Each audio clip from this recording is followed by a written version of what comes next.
Writing and publishing my novel literally changed my life. Hello, I'm Emilia. I'm an indie author, which means I've written and published a full novel, and here's why you should too. First, let's grab a drink and go back to the start. I've been in love with stories for as long as I can remember, from fairy tales to novels. At first it was my parents and grandparents reading them to me, and soon I was devouring books like some sort of parasite. I got books every birthday and Christmas, and I remember at least one time when I finished a book before I even slept on my birthday. But I also started writing them early, both for school things, because we had quite a few assignments that revolved around writing fiction, but I also used to write stories on a big computer my family had in the living room.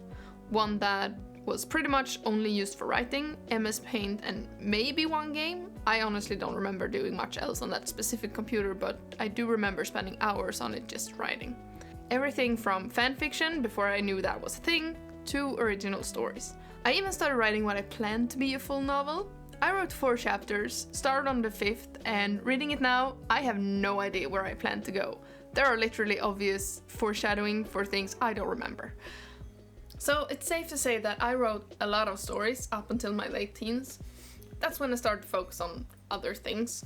And while I did start a few story ideas after that, none of them really made it past 100 words.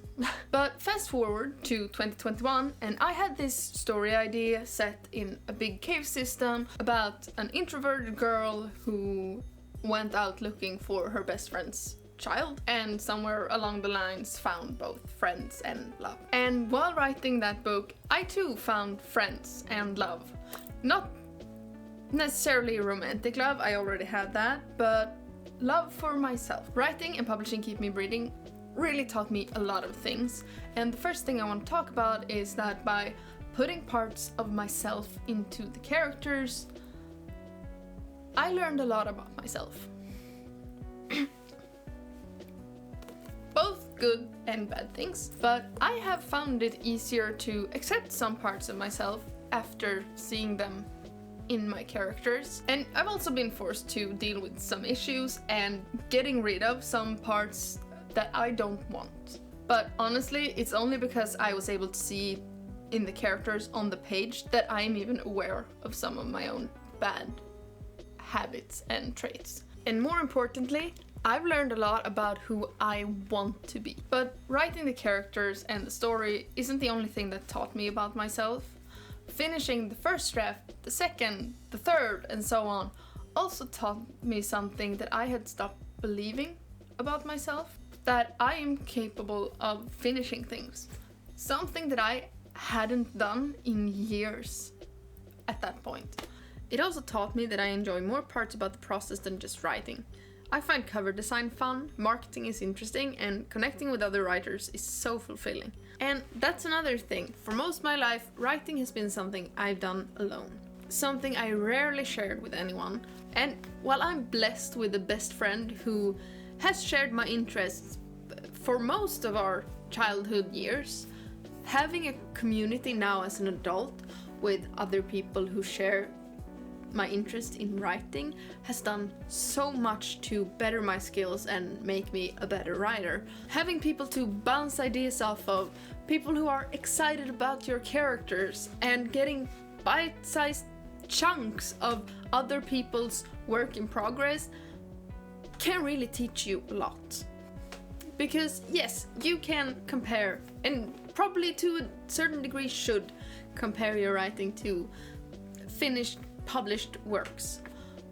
But I have found that I have learned so much just from seeing other people's early stages, and especially comparing the changes between those early stages and the finished product. And also not to mention like having a community of people interested in the same things as you has really done a lot for my sense of belonging.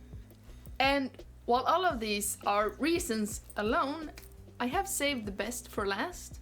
Because for me personally, the thing that has changed me the most is that writing gives me a place where my imagination can run wild.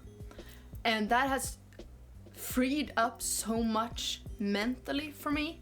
I've always had a wild imagination. It's one of those things where people around me, when I grew up, would tell me that, oh, I don't know anyone who has as much imagination as you do. Now, I grew up in a small town, so that might not say anything, I'm aware of that. But it's still one of those things that has been such a big part of me. And restricting that imagination and containing it, it's literally been restricting a part of myself.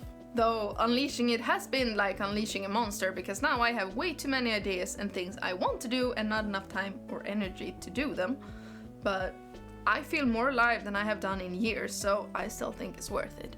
There's a lot of reasons to write a book, but the most important should be that you want to. And I know self-doubt is a bitch. So let me tell you, if you want to do it, you absolutely can. I believe in you.